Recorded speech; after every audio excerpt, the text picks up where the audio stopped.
I Hello. really want to say hi, Captain Brass, but Oh, yeah, yeah. No, that's there are some that was a really good show when it came out. It had some things just strike a chord, you know, Mhm.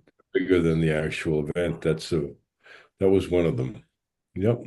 Hi. I'm gonna put my glasses on so I see you better. There we are. So I'm really excited to talk with you about Any Day Now. I absolutely love the film. So can you start off with just explaining how you got involved with it? Sure, of course. And by the way, thank you for even thank you for watching it, to reaching out into and relating to it because this is an interesting time we're in with movies and even culture in general, where we look for things that give us a sensate experience rather than one that is more, like independent cinema provides, which is character driven and people, in this particular case, some ragamuffin art thieves. So thanks for responding to it, and it means you have an open and curious mind, and I I congratulate you for having an open and curious mind. Okay, so how I got involved is, well, sometimes I like to think that I'm on some list of people who, when they start going down saying like, who can we get involved in our picture? I once recently made a speech. Someone gave me an award, really, and I was saying, actors' life, you have to be chosen to. You can't just say, hey, I'd like to play King Lear today. Oh, maybe Vanya in, Uncle Vanya by Chekhov, or Teach in American Buffalo. You just can't go out and just be an actor. You have to be chosen. So I got involved by being chosen by an old friend of mine, Jan Eagleson, who was working with Eric Aronson. And Jan, who is a real artist, I can say that. And he's really made a lot of interesting small movies, as well as Hollywood movies and television. And he also teaches at Boston University. He's a professor and he's a smart guy. And I did theater plays with him, and I've known him for 50 years. I was a kid. And he's roughly my age, and we had a lot of experiences together. I said in our speech, we're like old pirates, talking about, familiar harbors. So we had a lot of fun. So he convinced Eric that I was the guy for the part. Of course, as we know in commercial filmmaking, people would like to have, but can we get somebody who put bums in the seat, really put people to sell tickets?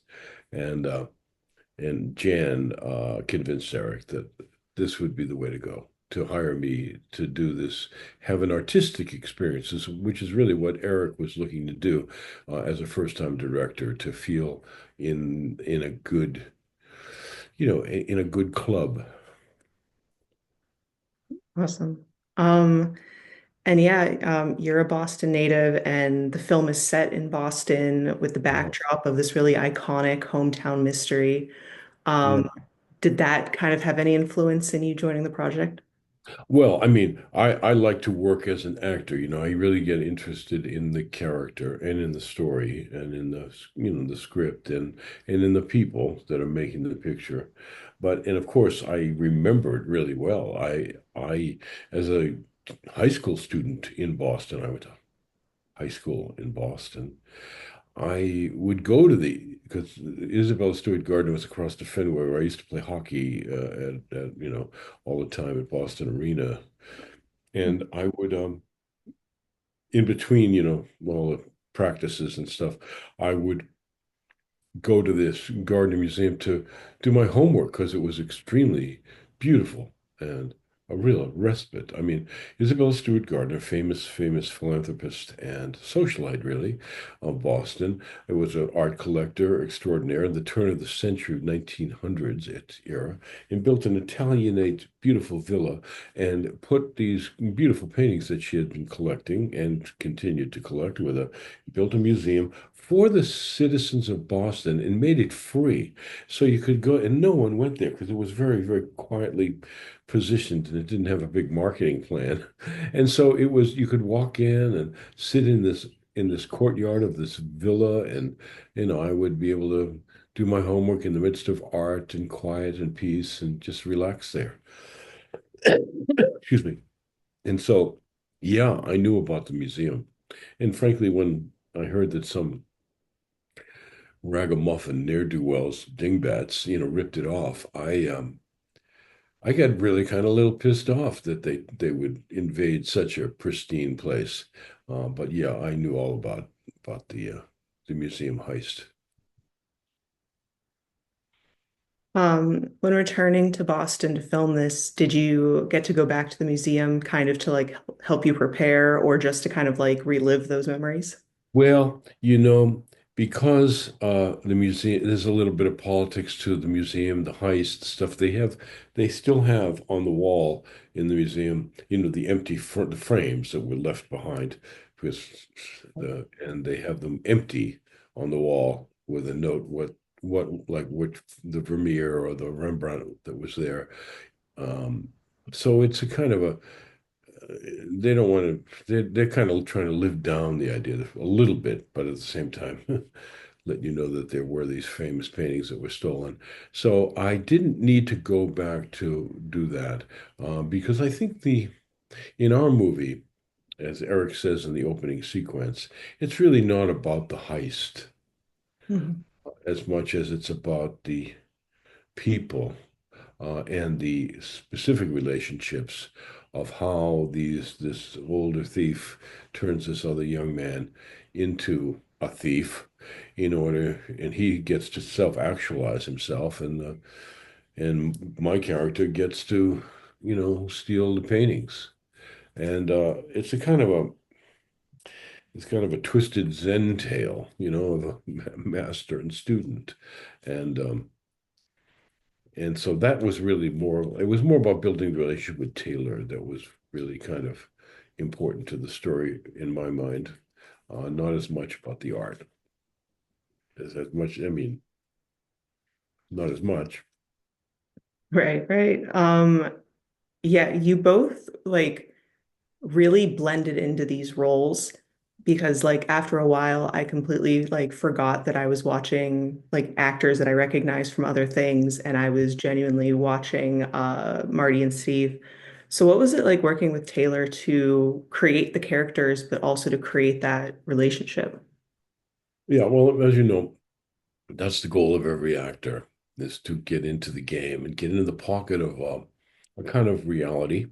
And of course, it's a reality that's been planned and been curated, to use an art term, by the actor to kind Appropriate. of like make sure that you're always firing from a place of authenticity, or from reality, from truth, from this work that's called the method acting or whatever you want to call it, from whatever style you're doing it, so that you're really able to be thinking and acting in the moment, responding, reacting, relating, and we started that right away, Taylor and I. And he was open to that. He's a really nice, curious, interesting kid. For me, it's a kid, and I recognize that, and I had that when I was his age, and he has it, and he's a great, great guy. And so we easily went, and we didn't have a lot of time. We went right at it, and we just we're all in together, and that was. Even when we would go to work in pre-dawn hours, we would be in the same car, being driven to the set. And we would still be talking about stuff that had to do with the work that we're doing and trying to do it better. That's great. And this was Eric's directorial debut. Right. I spoke with him a few weeks ago about how just nervous he was going into this project and how both you and Taylor had his back. What was it like working with such a fresh director? Yeah, well, that's an interesting view, Beth, and that's a very very good way to put it. The freshness of it kept, in a way, it's a good word, fresh, because as an actor, you try to keep yourself fresh, to a new experience, and as a person, I think we all try to keep ourselves fresh. Sometimes when things get like heavy with the weight of commerce or some other weight, or even sometimes people just arrogantly believe that they're going to deliver. So I don't know, whatever things happen, things get a little off kilter when people get very experienced. They get kind of slightly world weary about the art process, and and that can create a negative force. You know what I mean? Meaning, we're all trying to handle each other's personalities or whatever. And in this particular case, the freshness of Eric and his open, curious mind, as I commented on, um, kept us all kind of uniquely buoyant, you know? And it has to do a little bit with the notion of independent cinema in general, because everybody knows we're not there. It's great that the pressures are off from the commercial world, so you can kind of just try to make up ideas and new things that will just that intrigue you. And some of them work and some of them don't. But of course, in independent cinema, they're all in the picture because we only have a certain amount of footage. They're always delivered to the picture, and we took a few chances, and some of them paid off, some maybe didn't, but I think mostly paid off, and because of this fresh approach, to use your term. So yeah, that was great. I love it. I love to hear it. Um, and there's some just really great lines throughout the entire film. My favorite in particular is when Marty and Steve first meet and they're in the car and you hear the thumping and Steve's like, "What is that?" And Marty's just like, don't worry about it." Yeah, don't worry about it. Don't worry Absolutely, about that. my Yeah. absolute favorite. Did you have a favorite line that you got to deliver? Um, you know, in the moment, I always don't think of them as favorites, but I do think that there were some times that we made up some individual, uh, just kind of odd, quirky kind of, behavioral things. Whether I kept putting the aluminum chair in our famous hideout, just bringing it closer to him before I was going to deliver the news that we're going to rob the museum. That was kind of a curiously quirky thing that Eric kept in the picture. That I want to get my knees touching his knees before we were going to talk about something intense. I had in a couple of moments that we had where, the guy's been in and out of jail so often. We had this jail scenes that, a guy who lives in jail most of the time, which is true about this character in real life. He always thinks that he's being released from jail. They're going to like steal his necklace, or somebody's going to take his ring, or hey, wait a minute. He wants to make sure he doesn't want to be distracted from making sure he looks at all the stuff that they give him back before he's released. He doesn't like any of the guards or any of the people. He really does, really definitely defines. So those were kind of to show your disdain for authority, and disdain for others, really, even gangsters. He says he doesn't like gangsters. He doesn't like cops. He doesn't like, pretty much anybody, um, which is pretty curious. So those were kind of favorite times, yeah, to show your disdain for all authority. Yeah, it's always in like the little like subtle things that really Yeah. just bring a character together. Yeah, it's in behavior more than lines, And that's the best when it's like 100% totally in the behavior, which we call all informed, an actor would call it, deeply informed. When the role is informed, that's when it's fun, when you're in that pocket. And then anything you do seems to be character, appropriate. Um, so as I mentioned earlier, I know you best as Captain Brass. Yeah, So playing a cop and now playing a robber. yeah. How did like playing both sides of the field, how did that kind of inform your defiance to authority? Well, yeah, I mean, in the interstice, inside of all of us, right, is a person, right? It's really not a job. You have a job now. I have a job. Well, actually, don't have a job, but I, I have a job as, everybody has a job. So we don't really relate to the world from our job. I always look to try to.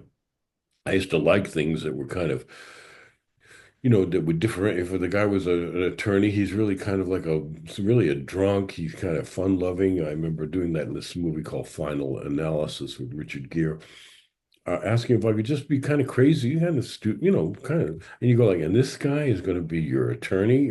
Sometimes, roles are written in the character ranks. Well, an attorney should always be in a three-piece suit, and you should always be, have a briefcase, and you should always be talking. In my opinion, I mean, and that's not true. We know people who are attorneys who are really fun-loving, crazy guys who like to drink on boats.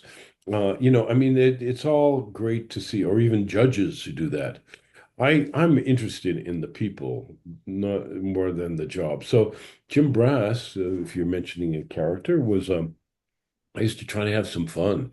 I used to have some gallows humor. I had more fun than ended up in the picture because in those days, television, being very, very precise, wanted to make sure I maintained that I usually would come off and be the guy who didn't have a clue about who was the real killer. They wanted they had an idea of what drama was, and they didn't really weren't looking for character, kind of uniqueness.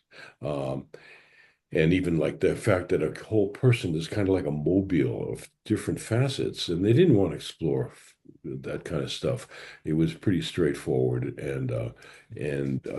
but I think today's movies today, like The White Lotus and movies that show, they're all about the intricate, ways that everyone's psychosexual behaviors, even, or inner selves. You finally realize what they do for a living seems even inconsequential to their personalities.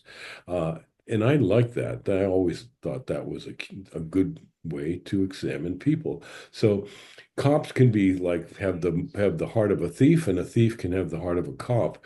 And I think in Marty Lyons's case, he is the thief with a heart of a cop. His father was a cop, and he is kind of like has a kind of routine that he wants to, and he has a kind of precision to his thievery, which is the most interesting part of him. I agree. I agree. That was very well said. Thank you for all of that. I'm sorry, it was I think that all of that is the most thing. I'm sorry to be so long-winded about it. It's just that when you ask questions about process and stuff, and these are very good questions, the answers really, to be honest, the answers are detailed. I mean, process. I also like it when you know an actor can be. It is an inspiration. I wish it were. I wish it were just totally inspiration that acting could just come and however you felt that day. If you worked out at the gym and you came and you hit the sets like, and you just relied on stick handling ability like an athlete, you could just show up. But there is a process to it that is kind of detailed, and there's an instinctual part of it too that's kind of like free and open and so you can access the detail. So it's acting is a very, it's a complicated art form. Excuse me. Well, I appreciate you giving me that insight. Yeah. Well, you have it already, I can tell. Thank you. That is about all of the time that I have. Honestly, I could talk with you forever about this film. I really enjoyed it, and I can't wait for more people to see it. Oh, thank you, Beth, for being an advocate of it and being an advocate of independent cinema in general. Taking the time to talk to me about a movie that is going to enter into a big cauldron of other movies that are going on in every direction they're sparking, and to point out our movie to the public. I really appreciate it.